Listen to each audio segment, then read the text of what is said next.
The hospital room was silent, only the steady beep of the cardiac monitor breaking the stillness. Ryan Miller, 32 years old, an architect, held the cold, fragile hand of Isabella Carter, his girlfriend of 6 years. She lay in the bed, her pale face contrasting with the white sheets, her brown hair, once voluminous, now thin and lifeless after months of chemotherapy. Her brown eyes, once so vibrant, were sunken and tired. Terminal pancreatic cancer. The doctors had given her at most 2 weeks. Isabella was only 29 years old, and she was dying. Ryan felt his heart shatter with each labored breath she took. They had plans. They were going to get married next year. They wanted 3 children, travel through Europe, grow old together. But fate had other plans. And now in that hospital room that smelled of disinfectant and medicine, Ryan tried to be strong, tried not to cry in front of her, tried to pretend there was still hope. But they both knew the truth. Before continuing with this emotional story, subscribe to the channel to always receive special stories like this one, and hit the bell icon so you don't miss any new videos. Ryan, Isabella's voice was weak, almost a whisper. I need to ask you something. He leaned closer, holding her hand tighter, as if he could keep her here by sheer force of will. Anything. You know I'll do anything. It's about Helen. Helen, Isabella's younger sister. Ryan had known Helen for 6 years as well, since he started dating Isabella. Helen was 24 now, 5 years younger than her sister. She was shy, reserved, completely different from Isabella, who was outgoing and confident. Helen worked as a teacher at a public school in Dorchester, Boston, earned little, lived in a tiny apartment she shared with a roommate. Their parents had died in a car accident 3 years ago, and since then, the 2 sisters only had each other. Ryan liked Helen. She was kind, intelligent, but always kept a certain distance from him, as if she didn't want to intrude on her sister's relationship. At family gatherings, Helen would be quiet in the corner, observing more than participating. Isabella always said her sister was very closed off, that she had difficulty opening up to people. What about Helen? Ryan asked, confused. Isabella breathed with difficulty, and Ryan saw tears begin to stream down her face. She'll be all alone, completely alone. Our parents are gone. I'm going. I'm going to leave. She has no one else. She has friends. She doesn't. She's alone, Ryan. She always has been. I was the only person she really had. And when I'm gone... Isabella's voice broke, and she began to cry silently. Ryan felt his own tears falling, but wiped them away quickly. She'll be fine. She's strong. No, you don't understand. Isabella squeezed his hand with a strength he didn't know she still had. She needs someone. She needs protection. She needs a family. Ryan was beginning to understand where this was going and felt a knot in his stomach. Isabella. Marry her. Silence. Ryan was paralyzed, looking at the woman he loved, unable to process what he had just heard. What? Marry Helen. After I'm gone. Marry her, take care of her, give her the family I won't be able to give, please. Isabella, you can't be serious. I love you. I love you. I can't just... I know you love me. More tears. And that's why I'm asking. Because I know you're good, that you're honest, that you'll take care of her. She's my sister, Ryan. She's all I'm leaving in this world. And I can't. I can't die knowing she'll be all alone. But she's your sister. I don't feel... That's not how... I'm not asking you to love her. Not yet. I'm asking you to protect her. Give her a home. Keep her from drifting through the world with no one. In time you might find something or not. But at least she won't be alone. Ryan stood up, running his hands through his dark hair, feeling suffocated. This was madness. It was the most absurd request anyone had ever made to him. How could he marry Helen? He barely knew the girl. They had spoken at most 10 times in 6 years. Superficial conversations about the weather, about work. Helen had always been a mystery, a silent presence at family dinners. Isabella, this is... I can't do this. You can do anything, you always could. She was crying harder now. Ryan, please, it's the last request I'll ever make. The last one. Marry her. Take care of her. Promise. And how could he deny her? How could he look at the woman he loved, the woman who was dying, and deny her last wish? He went back to the bedside, knelt down, held Isabella's face with both hands. Are you sure about this? Absolutely sure. I am. I spoke with her yesterday. She agreed. Helen agreed. She agreed. She doesn't want to, just like you don't want to. But she agreed. For me. Because she knows it's my last wish. Ryan felt the world spin. So Helen already knew. She had already agreed. Two people who didn't love each other, who barely knew each other, agreeing to marry because a dying woman asked. It was completely insane. "Isabella, promise, please, promise me you'll do this." And he promised, with tears streaming down his face. With his heart shattered, he promised, "I promise I'll marry her, I'll take care of her." Isabella smiled. It was the first genuine smile Ryan had seen on her in weeks. Thank you for giving me this peace." 7 days later, Isabella passed away. She died during the night, in peace according to the doctors. Ryan was there, holding her hand until the end. And at the wake, while holding Helen, who cried uncontrollably in his arms, he remembered the promise, the insane promise he had made. The funeral service was simple. Isabella had asked for cremation without much ceremony, only close friends and family. Helen was destroyed, completely broken. Ryan had never seen anyone cry like that, as if each tear took a piece of her soul. He tried to comfort her, but what could he say? He was also destroyed. He had lost the woman he loved, and now he had to keep a promise that seemed impossible. A week after the funeral, Ryan arranged to meet Helen at a coffee shop in downtown Boston. She arrived with red, swollen eyes, wearing a simple black dress, her brown hair tied in a messy bun. She was pretty, Ryan had to admit, not in the same way as Isabella, who was vibrant and striking. Helen was pretty in a soft, discreet way. She had delicate features, light brown eyes, almost golden when the light hit them a certain way, but there was a sadness in her now that seemed to have settled permanently. "Hi," she said, her voice low, almost inaudible. "Hi, Helen. How are you?" "Terrible. And you?" "The same." Awkward silence. Ryan stirred the coffee he had ordered, not knowing how to start this conversation. "About what Isabella asked," he finally said. "I know. Helen looked at her own hands. She told me, made me promise too. Do you really want to do this?" Helen laughed, but it was a bitter laugh without joy. "Want to? No, of course not. But I'll do it, because it's what she wanted. It was her last wish, and I owe it to her." "You don't owe anything. We both don't have to do this if we don't want to. And leave her last wish unfulfilled. Could you live with that?" Ryan didn't answer because the answer was no. He couldn't. "So it's decided," Helen said, her voice firm despite the tears in her eyes. "We'll get married. We'll keep the promise we made to her." "But how? How will we? How does it work?" "I don't know. We'll figure it out. I know you don't love me. I know you'll never love me like you loved her. It's okay. I don't expect that. I just need someone." She was right. I'm alone, completely alone. And I'm afraid of being even more alone. There was raw vulnerability in her voice, and Ryan felt compassion. She really was alone. No parents, no sister, no one. "I'll take care of you," he heard himself saying. "I'll keep my promise. I'll give you a home, security. I don't know if I can, more than that, but I'll try. That's all I ask." And so, in a completely bizarre way, they began to plan a wedding. Not of love, but of obligation, of promise, of the last wish of someone they both loved. The wedding was scheduled for 3 months later. Enough time to sort out paperwork, to process the grief, to try to understand what the hell they were doing. Ryan lived in a 2-bedroom apartment in Back Bay, well decorated, a reflection of his successful architect's salary. Helen continued to live in her tiny apartment in Dorchester until the wedding date. They met once a week for dinner, trying to get to know each other better, trying to build something that could sustain a marriage. It was strange, awkward, forced. "What's your favorite food?" Ryan asked at one of the dinners. "Chicken pot pie. And yours?" "Texas chili." "What kind of music do you like?" "Jazz." "You?" "Pop." Superficial conversations. Nothing deep, nothing real. Like two strangers trying to fill silence, but Ryan began to notice things. Small things. Helen was kind, always thanked waitstaff, always smiled when someone did something nice. She was intelligent, spoke about literature with passion, about her students with affection. She had a dry sense of humor that appeared occasionally in ironic comments, and she was observant, noticed details Ryan didn't.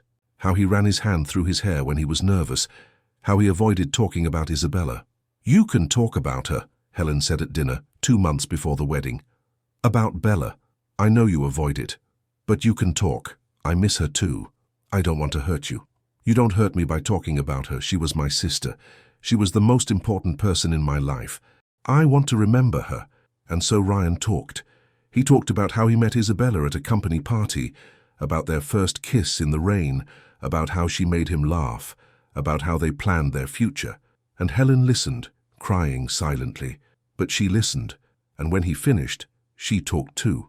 About how Isabella always protected her when they were children, about how her sister was brave and fearless, about how Helen was the opposite, shy and afraid, and Isabella always said that one day Helen would find her own courage.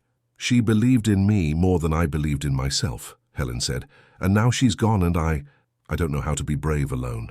"You're not alone. Not yet. But I know you're doing this for her, not for me." "That's true for now, but who knows with time? You don't have to lie to spare me. I know I'll never be her. I'll never be Bella. She was special. She was light. I'm just me, and you are enough." Helen looked at him with surprise, as if she had never considered that she could be enough. The wedding day arrived both too fast and too slow at the same time. It was at City Hall, a simple ceremony, just two witnesses, close friends of Ryan. Helen wore a simple white dress, no veil, no pomp. Ryan wore a dark suit. It didn't look like a wedding. It looked like a business transaction. They signed papers, exchanged simple wedding bands Ryan had bought the week before, and the judge declared them husband and wife. "You may kiss the bride," the judge said, smiling as if this were a celebration. Ryan and Helen looked at each other. The first kiss. He leaned in, she did too, and their lips touched for a brief 2 seconds. Chaste, without emotion, just fulfilling a protocol. "Congratulations," the witnesses said, but even they seemed uncomfortable. There was no party. There was no celebration. Ryan and Helen went straight to his apartment, now theirs. Helen had brought her things a few days earlier, very little. Clothes, books, a few personal items. She put everything in the guest room. "I'll sleep here," she said, avoiding Ryan's gaze. "If that's okay, of course. Make yourself at home." That night, the first day of marriage, they ate dinner in awkward silence, watched TV without paying attention, and went to sleep in separate rooms. Ryan lay in the bed he used to share with Isabella and cried. He cried for the woman he lost. He cried for the absurd situation he was in. He cried because he had a wife in the next room who was practically a stranger. In the next room, Helen also cried. She cried for her sister. She cried for her own life that seemed to have taken a completely surreal turn. She cried because she was married to a man who didn't love her, who never would love her, who was there only out of obligation. The first months of marriage were strange. Ryan went to work early, came back late. Helen also worked full-time at the school, graded papers at night. They shared space but not life. They were roommates more than husband and wife. They talked about practical things, bills, grocery shopping, fixing the shower. But nothing deep, nothing personal. It was a marriage of convenience. Ryan still loved Isabella, still dreamed of her, still missed her every day, and he felt guilt. Guilt for being married to her sister, only 3 months after her death. Guilt for not being able to feel anything for Helen beyond compassion and responsibility. Helen, for her part, felt invisible. She saw how Ryan looked at photos of Isabella that were still around the house. She saw how he spaced out during conversations, lost in memories. She understood. She really did. But it hurt. It hurt to be married to someone who was in love with someone else, even if that person was her own deceased sister. 6 months into the marriage, things began to change. Subtly. Ryan began to notice more about Helen. How she always left coffee ready for him in the morning, just the way he liked it. How she never complained about anything even when he forgot to do things he promised. How she had a routine of calling 3 of her students every week, just to check if they were okay, because they came from difficult families. How she read before bed every night, and he could hear the soft sound of pages turning through the wall. And Helen began to notice things about Ryan. How he always thanked her for the coffee. How he tried to get home earlier on Fridays to have dinner together. How he genuinely cared when she told him about problems at school. How he was kind, patient, even while carrying his own grief. But before discovering how these small changes would transform everything, leave your like here on the video, subscribe to the channel if you haven't already, and hit the bell icon so you don't miss any new stories. Do you think Ryan and Helen will be able to build true love, or was this promise a mistake from the beginning? Also, tell me which city you're watching this video from. I'll mark your comment with a special heart. Now let's get back to our story. A year after the marriage, on the anniversary of Isabella's death, Ryan and Helen went to the cemetery together. They brought flowers, stood in silence beside the headstone, and then Helen spoke. "You know, Bella, I tried to do what you asked. But it's hard. It's very hard to live in a home with someone who loves another person. I love you, I always will, but I need to move forward too, and I don't know how to do that while living in the shadow of your memory." Ryan listened, his heart tight. She was right. He was keeping them both in the past. "Helen." "No." She raised her hand. "Let me finish. I don't know if I can keep going like this. A marriage where I'm reminded every day that I'm not the person you really want by your side. It's killing me inside, little by little." Ryan felt as if he had been punched in the stomach. He had never thought he was hurting Helen. He was so lost in his own pain that he didn't see hers. "I'm sorry, I didn't realize." "I know. You're good, Ryan. You kept your promise, you gave me a home, security, but I need more. I need someone who looks at me and sees me, not someone who looks at me and sees her. I see you." "Do you?" And in that moment, Ryan realized the answer was no, not really. He saw Helen as an obligation, as a promise, as Isabella's sister, but he didn't see Helen as an individual person with her own dreams, fears, needs. "I'm sorry," he said, his voice broken. "I'm sorry for being so selfish." "It's not selfishness, it's grief. But grief can't last forever. It can't consume us." They left the cemetery in heavy silence, and that night, for the first time in a year, they really talked for real.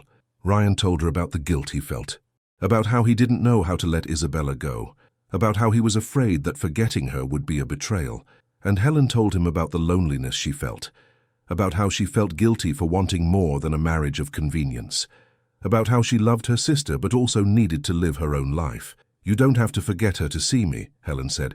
"She'll always be a part of you, a part of me. But she can't be everything, she can't be the only thing." "You're right, I know you are, I don't know how to change." We learn. Together. And then something changed. Small, subtle, but it changed. Ryan began to ask questions about Helen, about what she liked, what made her happy, what her dreams were, and he discovered things. He discovered that she had always wanted to write a children's book, but was afraid she wasn't good enough. He discovered that she had a phobia of driving because of how her parents died. He discovered that she loved to cook, but never cooked, because she thought Ryan preferred the food Isabella used to make. "Cook?" he asked. "I want to eat your food. I want to know you."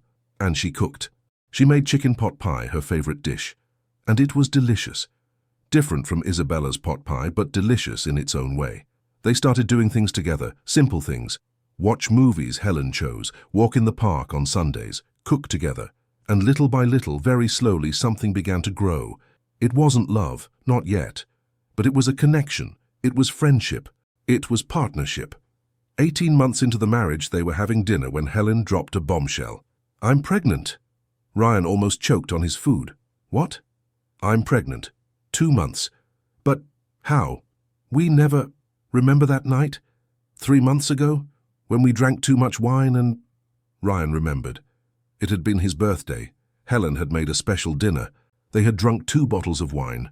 Things had happened. For the first time since they got married. It had been confusing, somewhat awkward, but it had happened. And the next day, they both pretended it hadn't.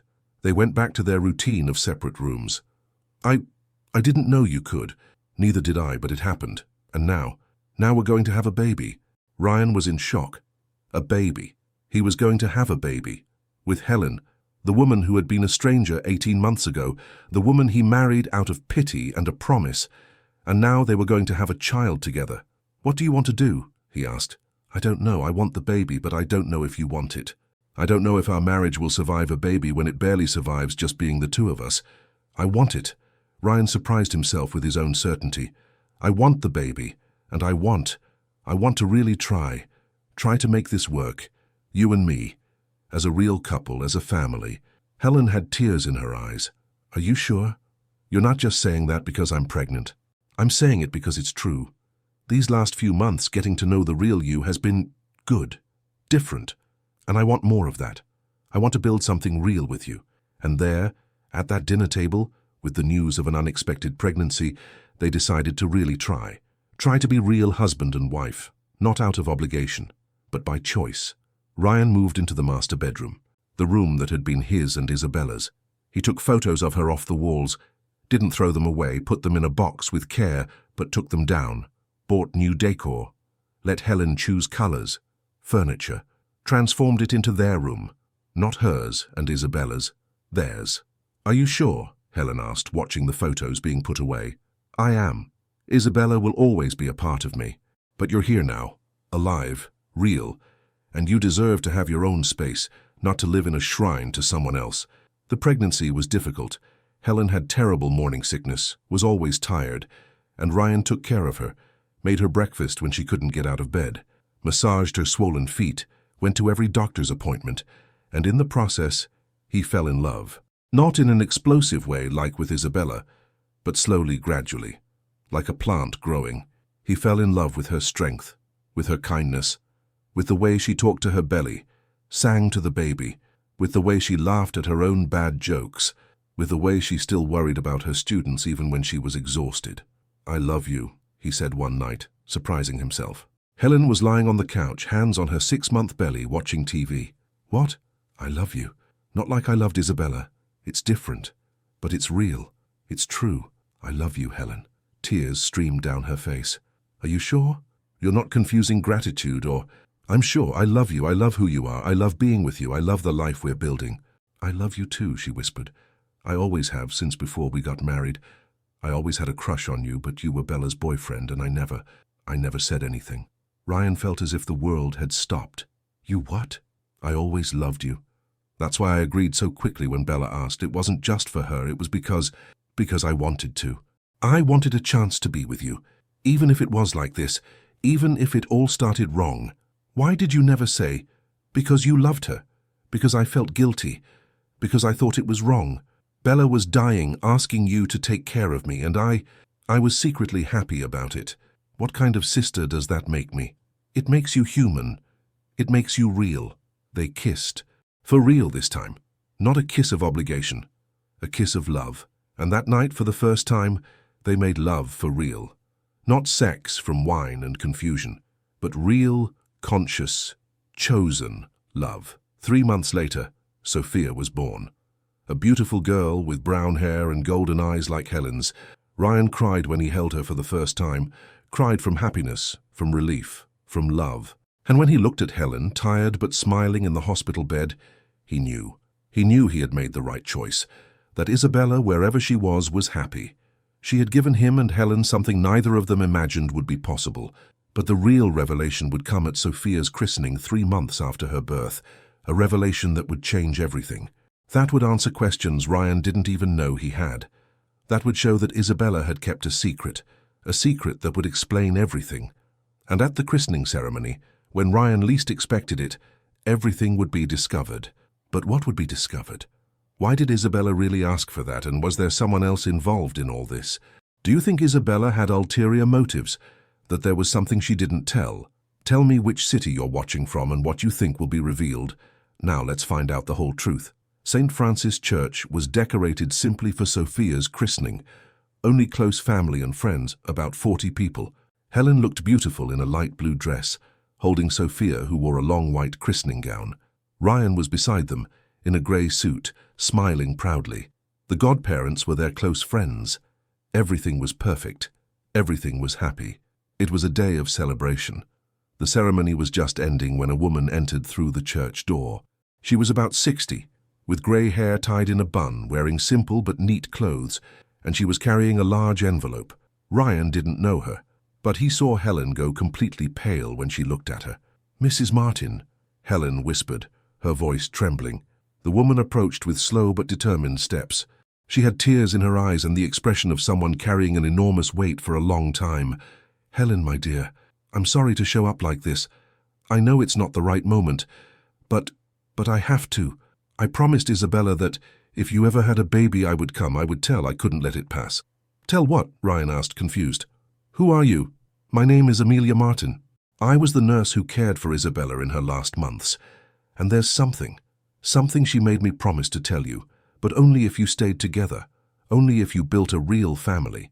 She said, If they have a child, if they really stay together, then Amelia goes and tells them. They deserve to know. Helen was shaking. Ryan held her tighter. Know what? He asked, feeling fear grow in his chest.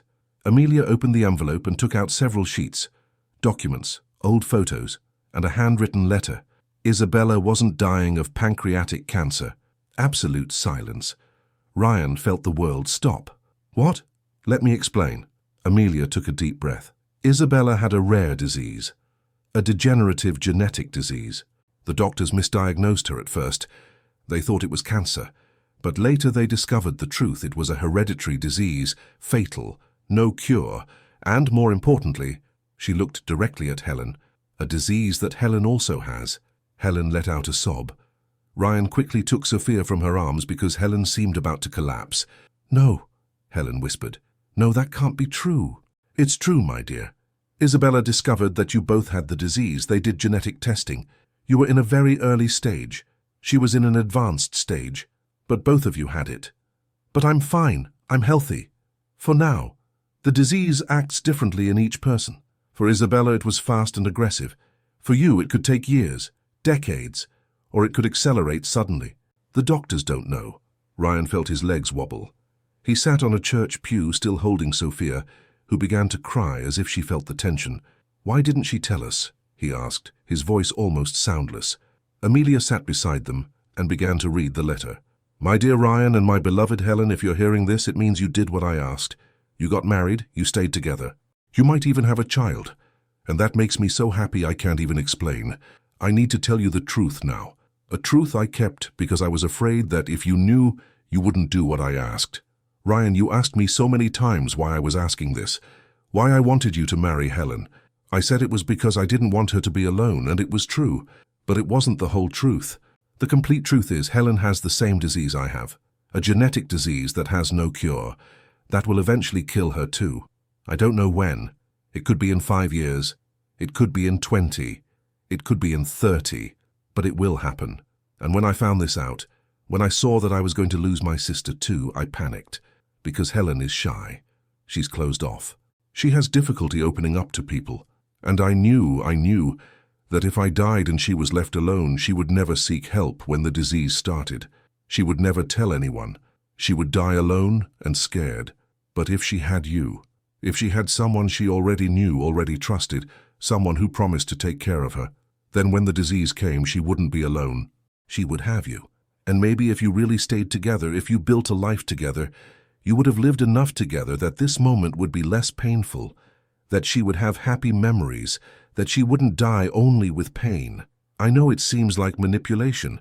I know it seems wrong, but it was the only way I could think of to ensure Helen wouldn't die alone, to ensure she would have someone when she needed. And Helen, my sister, my love, my best friend, I know you always loved Ryan. I saw how you looked at him. I saw how you smiled when he was around. I saw and never said anything because you were too good to try anything, but I could give you this. I could give you a chance to be with the man you love, even if it started wrong, even if it was selfish of me. Ryan, if you're reading this, I know you're angry. I know you feel manipulated. You have every right.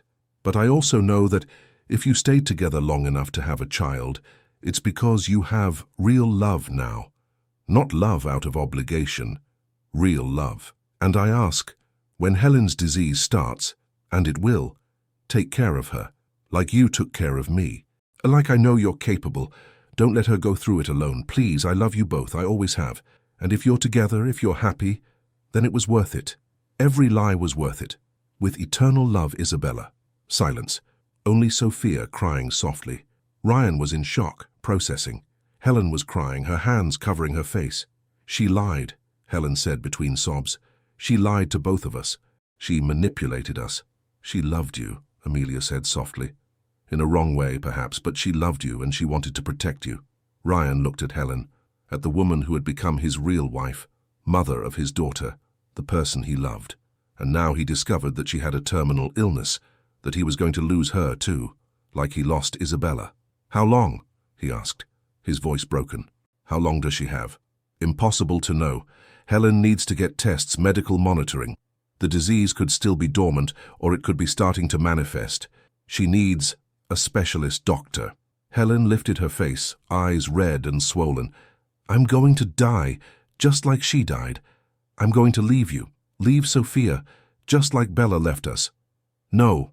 Ryan held her face firmly. Don't think like that. We'll fight. We'll get treatment. We'll have time. However much time is possible, and I won't waste a single second. But she lied. You married me because of a lie. I married you because of a promise, but I stayed because of love.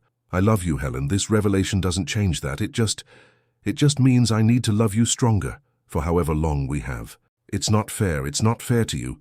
You already lost Bella. Now you're going to lose me, too. Then let's make it count. Let's live each day as if it were the last. Let's create memories.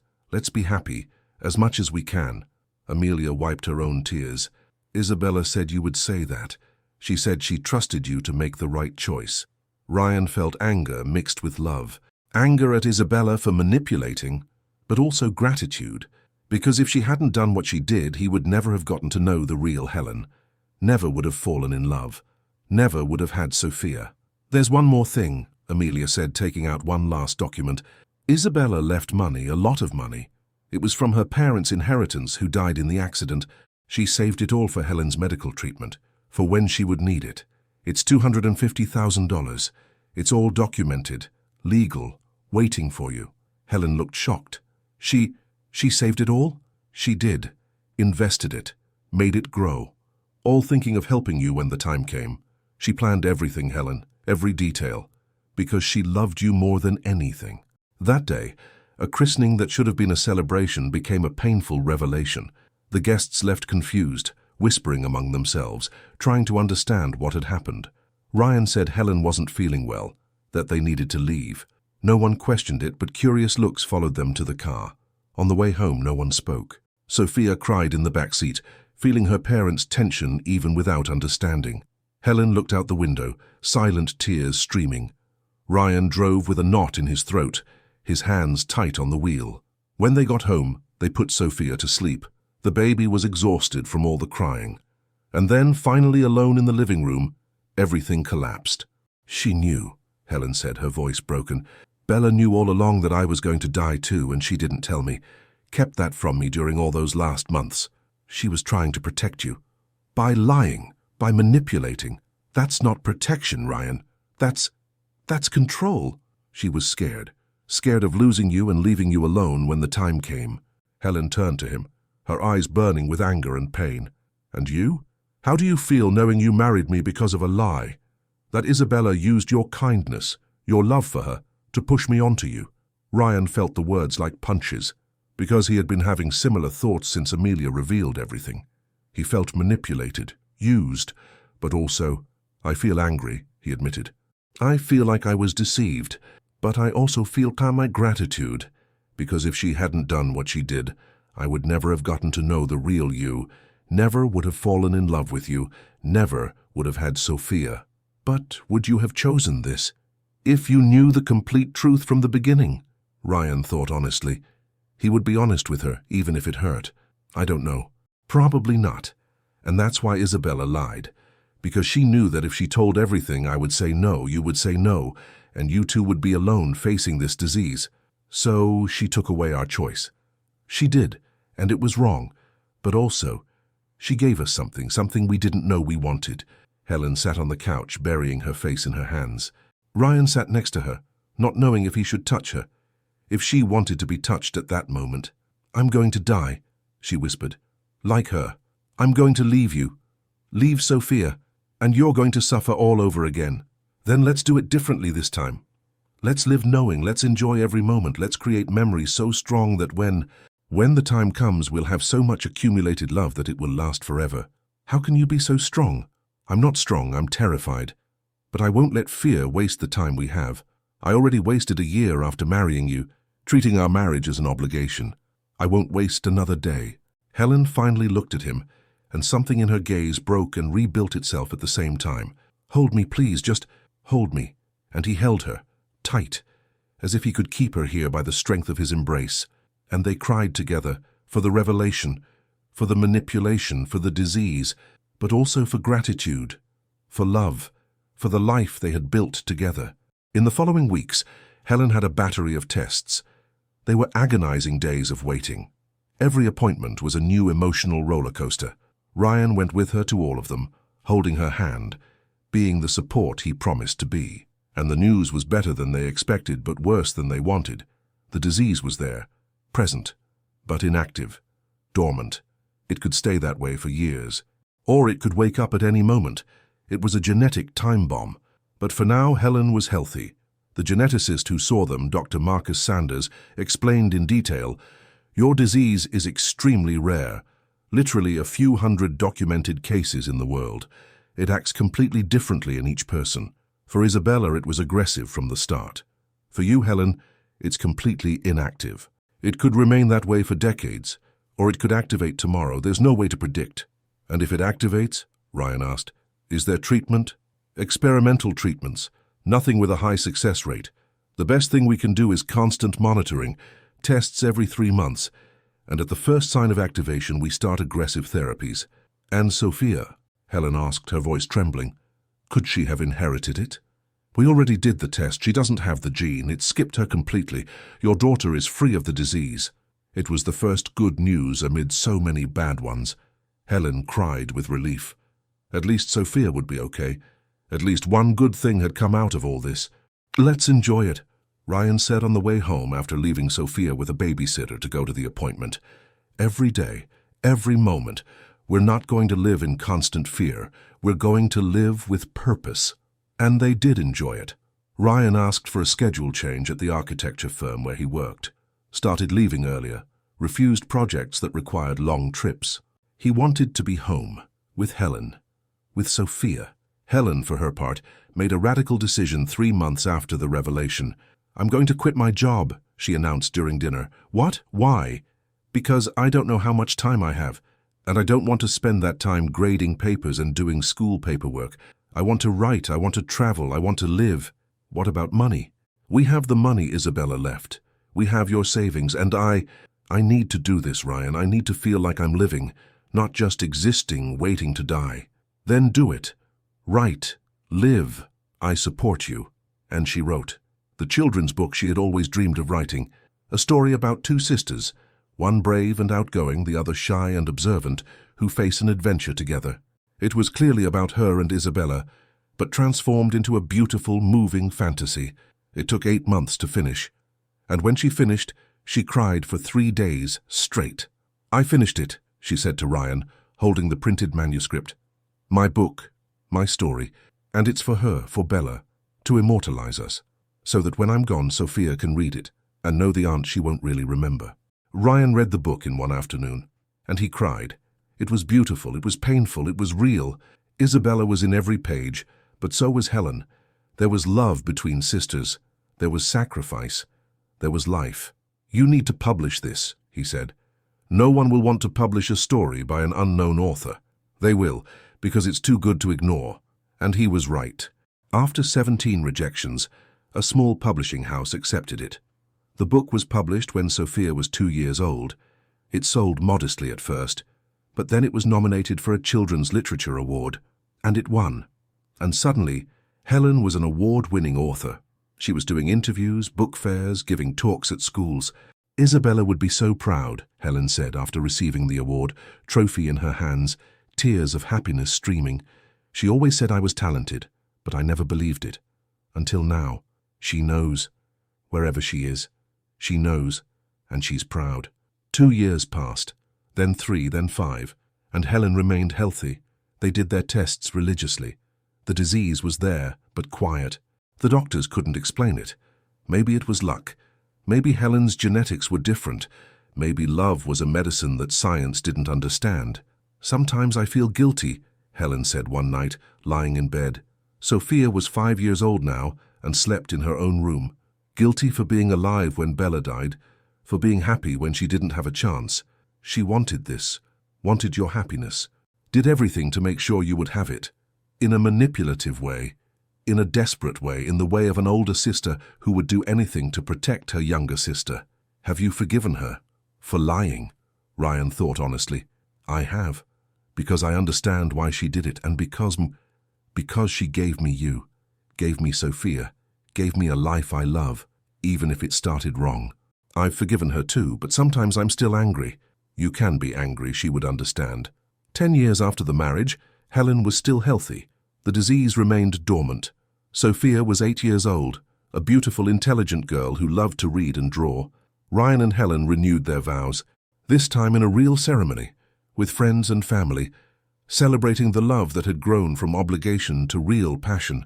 I choose you, Ryan said during the vows, not because I promised someone, but because I want to, because I love you, because our life together is the best life I could have imagined. I choose you, Helen said, crying with happiness. Not because I was manipulated into it, but because it's a choice I make every day, the choice to love you, to build a life with you, to be happy by your side. There was no secret this time, no lie, only truth and love. 15 years into the marriage, Sophia was 13 and starting to ask questions. Mom, are you going to die? From the same disease Aunt Bella had. Helen and Ryan looked at each other. They had always known this day would come. The day to explain to Sophia. I am, Helen said honestly. One day. But no one knows when. It could be many years from now. It could be when I'm very old. The disease is sleeping and may keep sleeping. And if it wakes up, then we'll fight and we'll enjoy the time we have, like we do every day. It's not fair. It's not. But life is rarely fair. What matters is how we live with the unfairness. Sophia cried, and they cried together. But then they dried their tears and went to do something fun, because that's what they did. They lived, despite the threat, despite the fear. 20 years after the marriage, on their 20th anniversary, they threw a big party. Helen was 44 and still healthy. The disease continued to sleep against all odds. Sophia was 18, about to start college. You're a miracle, Ryan said to Helen that night. A medical miracle. 20 years living with a disease that should have killed you years ago. Or maybe the diagnosis was wrong. Maybe I don't have the disease. You do. The tests show it. But it's inactive. It's as if your body decided to fight differently. Or maybe love is medicine. Maybe being happy, being loved made a difference. Maybe. During the party, Ryan gave a speech. 20 years ago, I married Helen for the wrong reason, because I promised someone I loved, because I wanted to fulfill a last wish, and it was a marriage of obligation, of duty. But at some point, I don't know exactly when, it stopped being an obligation and became a choice I make every day. The choice to wake up beside her, to build a life with her, to love her, and I'm the luckiest man in the world because she chooses me back. Helen added, my sister Isabella did something questionable when she asked me to marry Ryan. She manipulated, she lied, kept secrets, and I was angry for a long time. But now, 20 years later, with the wonderful life we built, I can only feel gratitude, because she saw something that not even I saw. She saw that Ryan and I could be happy together, and she gave us a chance, even if in a wrong way. So thank you, Bella, wherever you are. Thank you for giving me the greatest gift, the chance to love and be loved. There wasn't a dry eye in the place. 25 years after the marriage, Helen began to feel symptoms. Extreme fatigue, pain, weakness. The disease had woken up.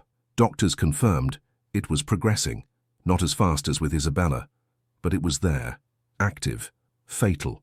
How long? Ryan asked, holding her hand in the doctor's office. Hard to say. A few years, maybe 5, maybe less. 25 years.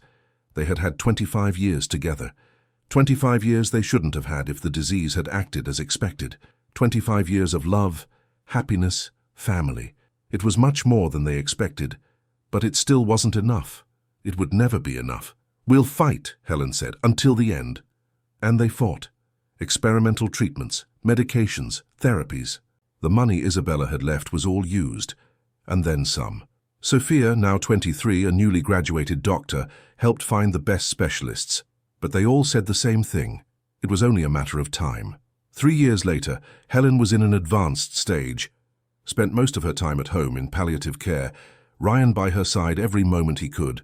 I'm not afraid, she said one night, lying in the bed they had shared for 28 years. I had a good life, a full life. I was loved. I loved. I had a wonderful daughter. I had an incredible husband. I can't ask for more. I can ask for more time, more years, more decades. But we won't have it. And it's okay, because the time we had was perfect. Isabella knew. She knew we would have this, she hoped. But she had no guarantees. We created this together despite her, not because of her. I love you. I love you too, I always have, since those awkward dinners where we tried to pretend it made sense from the beginning. Helen died 3 months later at home, surrounded by Ryan and Sophia. She died in peace, without pain, with Ryan's hand in hers. Her last words were, "Thank you for giving me such a beautiful life." The funeral was large. Everyone she had touched came.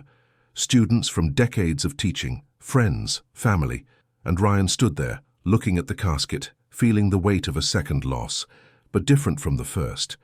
Because this time there were no regrets, no unsaid things. There was only love. Complete, lived, real love. Amelia, now 85 years old, appeared at the funeral.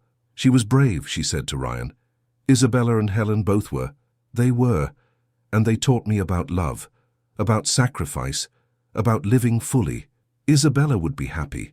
With everything you built. I hope so. I hope she knows it was worth it. Her manipulation. Her lie. Because in the end it gave us 28 years of happiness. Sophia approached, putting a hand on her father's shoulder. Are you going to be okay? She asked. I will, eventually. Because I learned from your two aunts, Isabella and Helen, that life goes on, that love doesn't die, and that every moment matters. She told me to give you this. Sophia handed him an envelope. Said to give it to you when she was gone. Ryan opened it with trembling hands. It was a letter from Helen. My love, if you're reading this, I'm already gone, and I know you're suffering, but I don't want you to suffer for long. I want you to live, to be happy, to find love again if you want, because you deserve it. We had 28 years. 28 years we shouldn't have had. 28 years that Isabella gave us when she manipulated it all, and I'm grateful. Grateful to her, grateful to you, grateful to life. Don't get stuck in grief like you did when you lost Bella, because we already wasted a year being strangers to each other.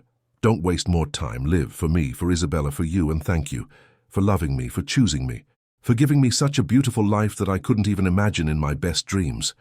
I love you, always, Helen. Ryan cried as he hadn't cried in years, but they were tears of gratitude, of love, of farewell. They weren't tears of regret, because there were no regrets. Only beautiful memories, only love that remains even after death. 5 years after Helen's death, Ryan was 60.